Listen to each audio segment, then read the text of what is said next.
Untuk mendukung pengembangan vintage, OJK sudah mengeluarkan berbagai ketentuan pengaturan dan pengawasan dengan tetap mengedepankan perlindungan konsumen dan menjaga stabilitas keuangan. Kepala OJK Regional 7 Sumbaksel, Panca Hadi Suryanto mengatakan, pihaknya terus mengupayakan mendorong UMKM terus produktif, walaupun dorongan tersebut belum optimal. Pihaknya terus berupaya agar dapat mencapai 20%. Upaya optimalisasi tersebut masih terkendala komoditi utama yang dimiliki Sumsel belum ideal, seperti harga karet dan sawit yang belum normal. Maka dari itu harus ada stimulus secara nasional yang pada akhirnya akan meningkatkan harga kedua komoditi tersebut.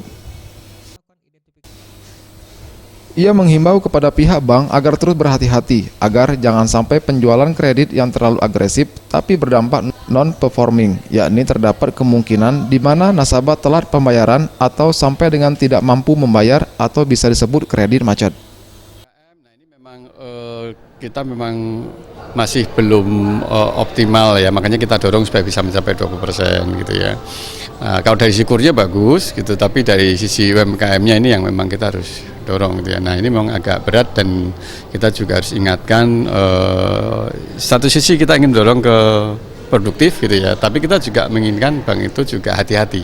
Karena jangan sampai penjualan kredit yang terlalu agresif tapi kemudian berdampak non-performing gitu ya. Karena ya kita tahu bersama kan ini komoditas utama kita masih belum ideal gitu ya, harga karet masih relatif rendah, sawit juga seperti itu. Jadi harus ada stimulus secara nasional gitu ya, yang bisa meningkatkan, yang pada akhirnya akan meningkatkan harga itu. Nah ini sepanjang itu belum, memang kita juga harus hati-hati ini.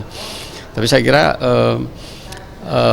tingkat kehati-hatian bank selama ini sejauh ini sih sudah bagus gitu ya, bagus. Tapi ya itu kondisinya karena hati-hati jadi kemudian agak selektif. Nah sehingga penyaluran kredit kita, makanya kita kan relatif untuk Sumsel di bawah nasional, di bawah rata-rata nasional. Tim Liputan, Sriwijaya TV.